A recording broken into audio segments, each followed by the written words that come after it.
ہمارے ویڈیو سب سے پہلے دیکھنے کے لیے ویڈیو کو لائک کریں، سبسکرائب کریں اور بیل آئیکن کو ضرور پریس کر لیں۔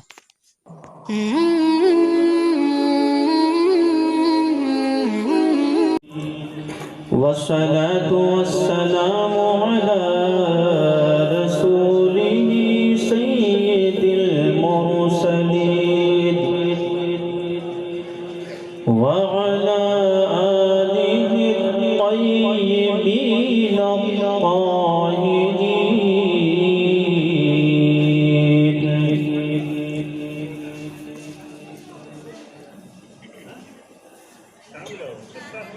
وأزواجه الطاهرات أمهات المؤمنين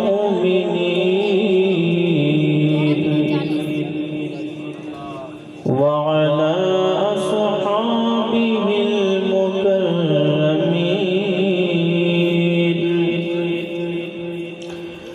وعلينا معهم أجمعين.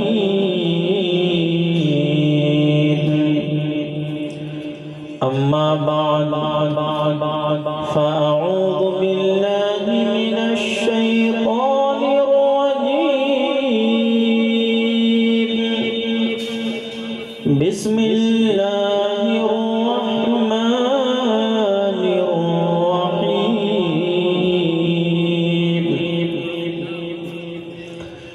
وأما بنعمة ربك فحدث. صدق الله مولانا العظيم. وبلغنا رسوله النبي الأمين الكريم. ونحن على ذلك لمن الشاهدين والشاكرين. والحمد لله رب العالمين.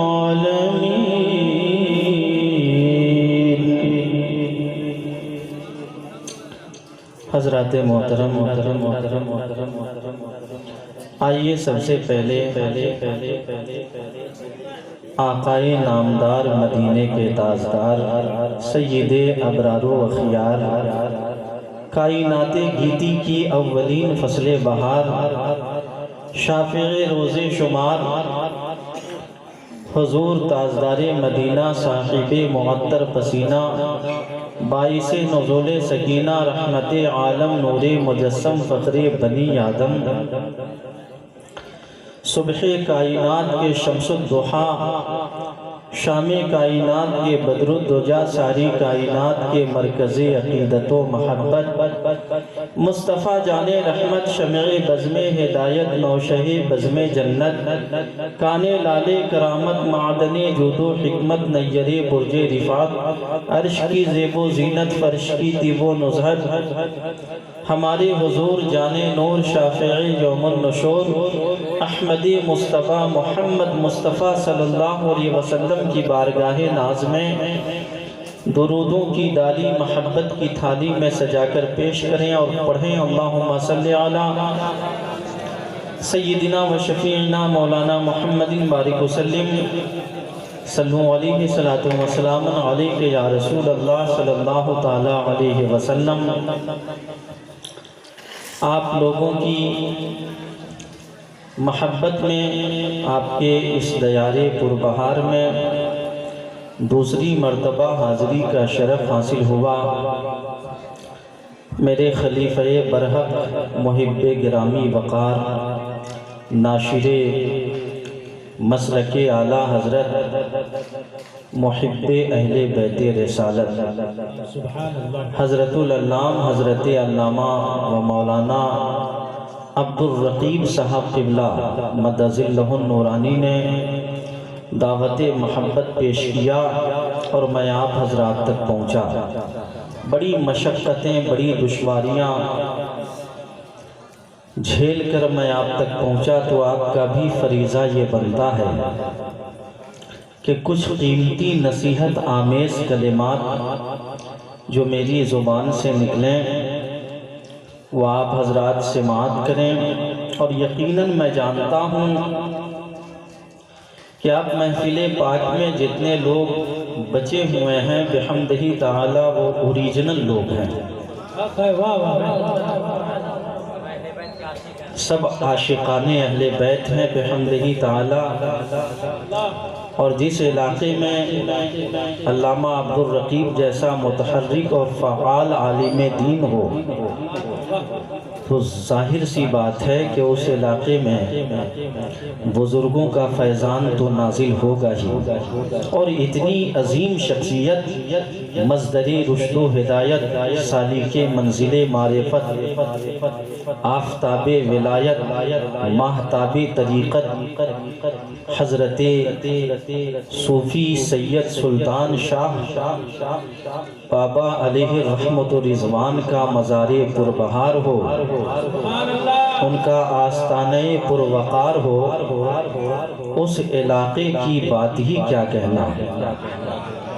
اور جس علاقے میں سیدوں کے قدم پڑ چکے ہوں، جس کا نام غوث اعظم پیران پیر روشن ضمیر کی کے آستانے سے جڑا ہوا ہو، قادریاں، ظاہر سی بات ہے کہ قادری فیضان تو یہاں برس ہی رہا ہے، اس میں کوئی شک و شبہ نہیں، چونکہ قادریت ہر سلسلے کا سرچشمہ بحر معرفت ہے، اور یہ سرزمین اس سے لبریز ہے۔ یقیناً اہل بیت رسالت کا فیضان پوری دنیا میں جاری و ساری ہے، اور اس فیضان کے جلووں میں ہم اور آپ اپنے محبت کے امام عشق و محبت، فخر اہل سنت، نازش معرفت، کنز الکرامت، جبل الاستقامت، آقائے نعمت، دریائے رحمت، اعلیٰ حضرت عظیم البرکت مجدد دین و ملت الشاہ امام احمد رضا خان بریلوی علیہ رحمت و رضوان کے ان اشعار کی آئینے میں دنیا کو یہ پیغام دیتے ہیں کہ حشر تک ڈالیں گے ہم پیدائش مولا کی دھوم، حشر تک ڈالیں گے ہم پیدائش مولا کی دھوم، مثل فارس نزد کے قلعے گراتے جائیں گے اور خاک ہو جائیں عدو جل کر، مگر ہم تو رضا، خاک ہو جائیں عدو جل کر، مگر ہم تو رضا، دم میں جب تک دم ہے ذکر ان کا سناتے جائیں۔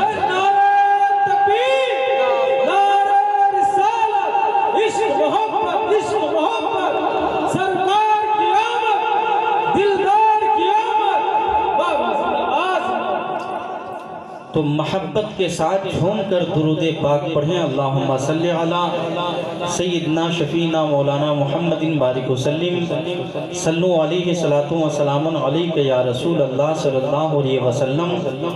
قادریہ محلے کے سنی غیور مسلمانوں، درود پڑھنے میں آپ اس قدر بخالت سے کام لے رہے ہیں، جبکہ آپ کو معلوم ہے آپ یہاں بیٹھ کر درود شریف پڑھتے ہیں، گنبد خضرا کے مکین، وہاں سے آپ کا درود سماعت فرماتے ہیں۔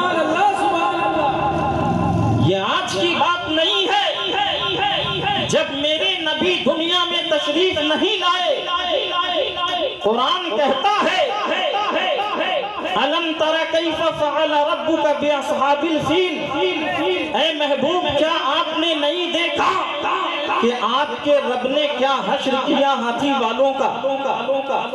اصحاب فیل وہ ابرہہ کا لشکر جو خانہ کعبہ پہ چڑھائی کرنے کے لیے آیا تھا۔ اب دیکھیے قرآن عظمت والی کتاب ہے، پوری دنیا میں قرآن مجید کا جواب نہیں ہے۔ ذالک الکتاب لا ریب فیہ، یہ ایسی کتاب ہے جس میں شک و شبہ کی ذرہ برابر بھی گنجائش نہیں ہے۔ اس کتاب مبین میں اللہ فرماتا ہے کیا آپ نے نہیں دیکھا واقعہ کب کا ہے؟ لشکر ابرہہ کا واقعہ حضور کی ولادت مبارکہ، ان کی پیدائش مبارکہ سے پہلے کا واقعہ ہے۔ ابھی حضور دنیا میں تشریف نہیں لائے، مگر عظمت والی کتاب کہہ رہی ہے اے محبوب کیا آپ نے نہیں دیکھا؟ گویا کہ حضور سب کچھ دیکھ رہے تھے، نبی اپنی نگاہ ناز سے سب کچھ ملاحظہ فرما رہے تھے۔ تب تو قرآن کہہ رہا ہے کیا آپ نے نہیں دیکھا؟ یہ واقعہ حضور کی ولادت سے 50-55 دن قبل کا ہے، جب ابرہہ کا لشکر، ہاتھی والا لشکر خانہ کعبہ پہ چڑھائی کرنے کے لیے آیا، اور اللہ تبارک و تعالیٰ نے انہیں ابابیل پرندوں کے ذریعے ختم فرما دیا، ان کا نام و نشان مٹا دیا۔ مگر یہ واقعہ حضور کی ولادت کے پہلے کا ہے، اور حضور بعد میں تشریف لائے، مگر سب کچھ دیکھ رہے ہیں۔ یہ قرآن کہہ رہا ہے تو جب نبی ماں کے شکم میں رہ کر پوری دنیا کو ملاحظہ فرما سکتے ہیں، لشکر ابرہہ کو دیکھ سکتے ہیں، تو اے قادریہ کے سنی غیور مسلمانوں، کیا تمہیں نہیں دیکھ سکتے؟ کیا تمہارے حالات کو نہیں دیکھ سکتے؟ ضرور دیکھ سکتے ہیں، اس لیے کہ میرے نبی فرماتے ہیں کنتو نبی جم آدم و بین الماء والطین، میں اس وقت بھی نبی تھا جب آدم مٹی اور پانی کی منزلیں طے کر رہے تھے، مٹی اور پانی کی منزلوں سے گزر رہے تھے۔ کنتو نبی جم آدم و بین الروح والجسد، میں اس وقت بھی نبی تھا جب حضرت آدم روح اور جسم کی منزلوں سے گزر رہے تھے۔ یا جابرو اولو ما خلق اللہ نوری وکل خلائق من نوری وانا من نور اللہ، اے جابر سب سے پہلے اللہ نے میرے نور کو پیدا فرمایا اور میرے نور سے ساری کائنات کو وجود بخشا۔ میں اللہ کے نور سے پیدا کیا گیا، میں اللہ کے نور سے ہوں، اسی لیے تو میرے امام بریلی کے تاجدار فرماتے ہیں وہ جو نہ تھے تو کچھ نہ تھا، وہ جو نہ ہو تو کچھ نہ ہو، شان ہے وہ جہان کی، شان ہے تو جہان ہے۔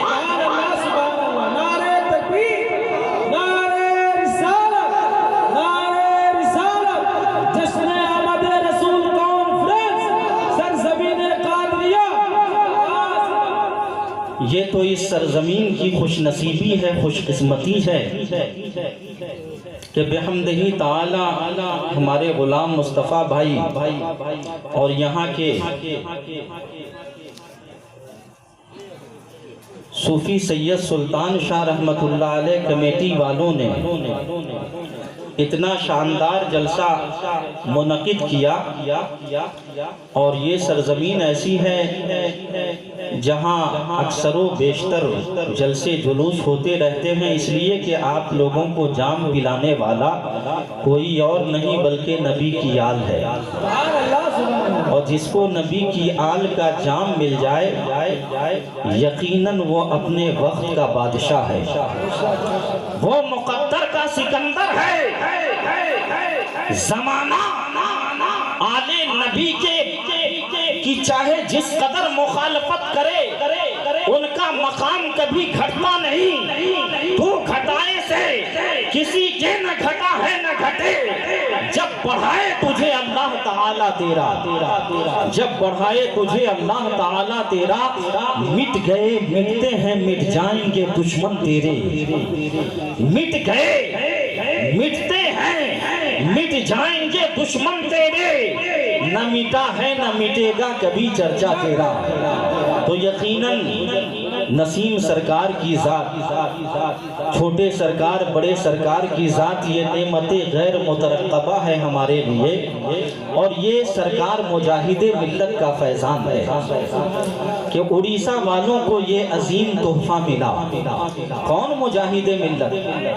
مسلک اعلیٰ حضرت کے بحر زخار کا ایسا غوطہ زن مجاہد ملت جس نے سرزمین عرب پہ حق کا پرچم لہرا دیا، اور ڈنکے کی چوٹ پر کھڑے ہو کر میرے مجاہد نے سعودی حکومت کی آنکھوں میں آنکھیں ڈال کر جواب دیا اور بتا دیا، اے حکومت نزدیہ یاد رکھ لے، امام احمد رضا کا شیر کبھی بھی کسی میدان میں بھاگتا نہیں ہے، سر چڑھ کے بولتا ہے، الحق یعلو ولا یعلا، حق وہ ہوتا ہے جو بلند ہوتا ہے، کبھی جھکتا نہیں ہے، کبھی دبتا نہیں ہے، اس لیے کہ حق کے ساتھ خدا کی حمایت شامل ہوتی ہے۔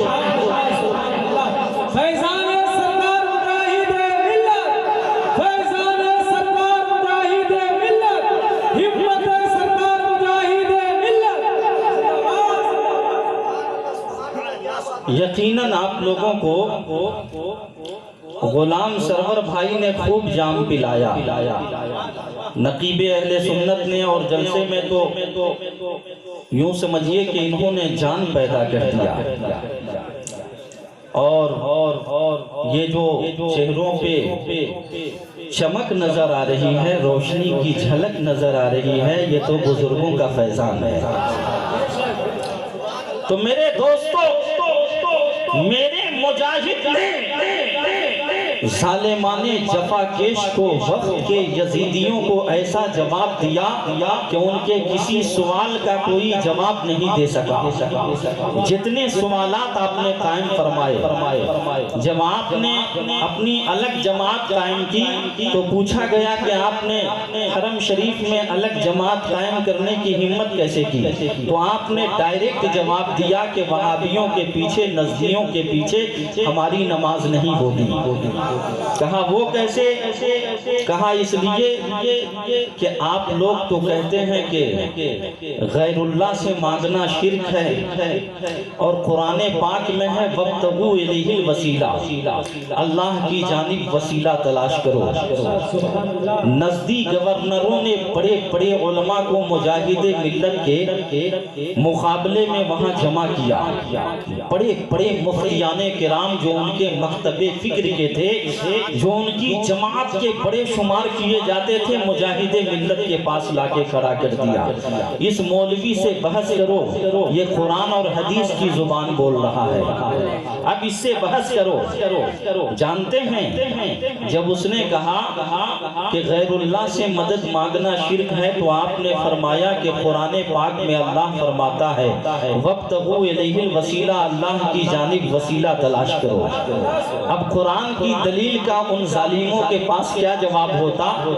وہ کہنے لگے کہ ایسا ہے، یہاں وسیلے سے مراد اعمال صالحہ ہے، اعمال صالحہ مراد ہے، نماز روزہ حج زکوٰۃ وغیرہ مراد ہیں۔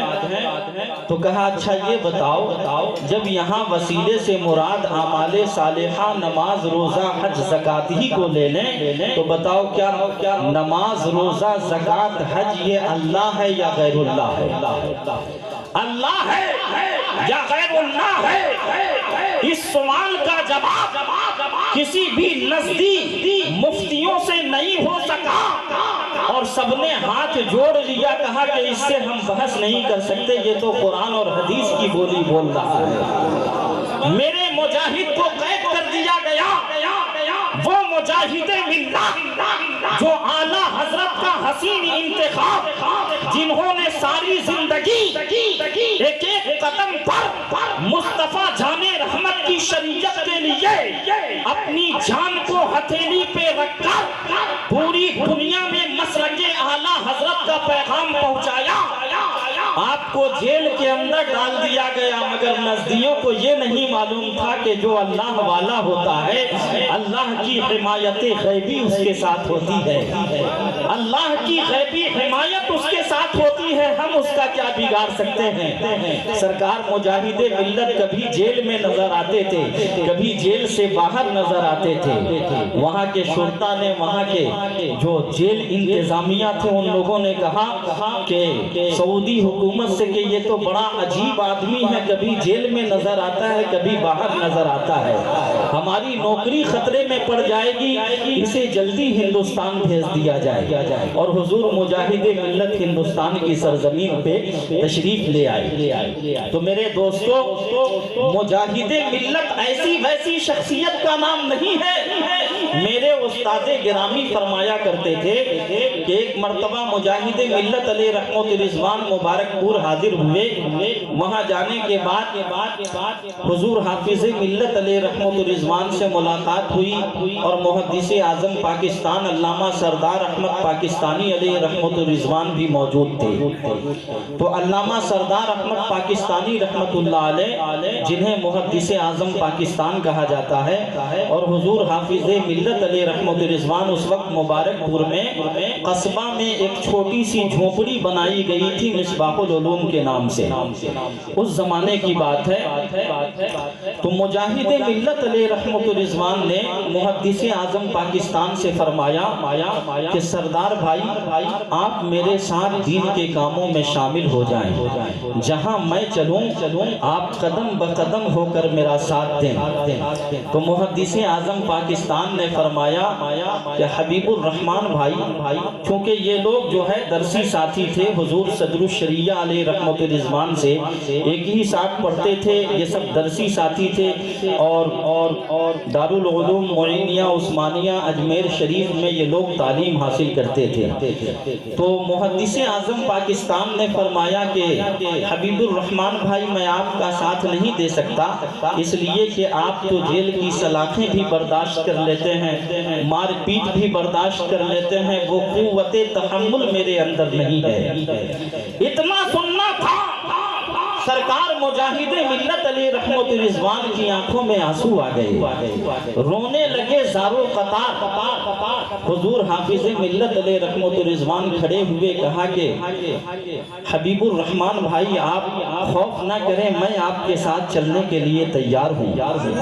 مجاہد ملت علیہ رحمت رضوان فرماتے ہیں کہ نہیں عبدالعزیز بھائی، مجھے آپ کی ضرورت نہیں ہے، آپ جس ادارے کی تعمیر فرما رہے ہیں، یہ جھونپڑی جو آپ دیکھ رہے ہیں، میری نظر دیکھ رہی ہے کہ ایک وقت میں یہ بہت بڑی یونیورسٹی بنے گی، اور یہاں کے طلبہ پوری دنیا میں کام کریں گے۔ بابا نعرہ تکبیر، نعرہ رسالت، فیضان سرکار مجاہد ملت، کرامت سرکار مجاہد ملت، سرکار کی آمد، جشن آمد رسول کانفرنس، سرزمین قادریہ۔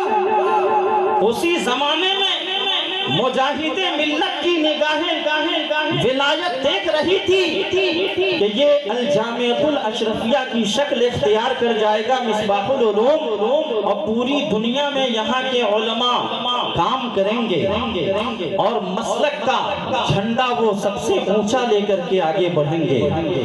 یہ کرامت نہیں ہے تو کیا ہے؟ مجاہد ملت علیہ رحمت رضوان کی نگاہ ولایت یہ بھی دیکھ رہی تھی کہ اڑیسہ کی سرزمین پر غوث اعظم کی آل کی ضرورت ہے۔ اگر غوث اعظم کی آل کا قدم اڑیسہ کی سرزمین پر پڑ گیا تو یقیناً اہل اڑیسہ کی تقدیر بدل جائے گی، اور ان لوگوں کی زندگی میں انقلاب پیدا ہو جائے گا۔ اور خدا کی قسم وہ انقلاب آج ہر جگہ میں دیکھ رہا ہوں، ہر مقام پہ دیکھ رہا ہوں۔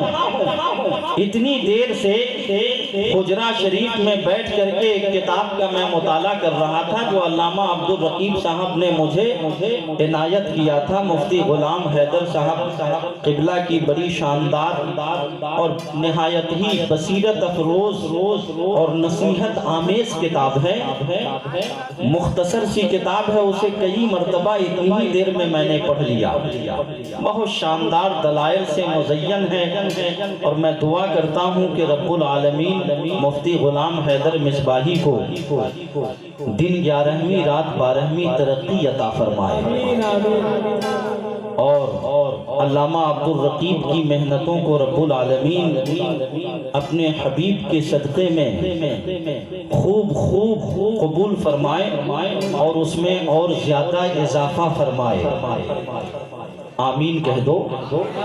تو میرے دوستو، اختلافات ہر دور میں رہے، مگر اختلافات اگر نہ ہو تو شخصیت میں نکھار پیدا نہیں ہوتا۔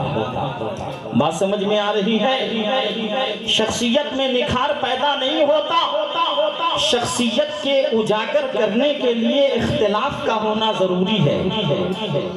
جیسے حضرت آدم علیہ السلام کی شخصیت میں نکھار پیدا کرنے کے لیے اللہ تبارک و تعالیٰ نے ابلیس کو ان کے مقابلے میں رکھا۔ حضرت موسیٰ علیہ السلام کی شخصیت میں نکھار پیدا کرنے کے لیے فرعون جیسا بدنہاد ظالم ان کے مقابلے میں تھا۔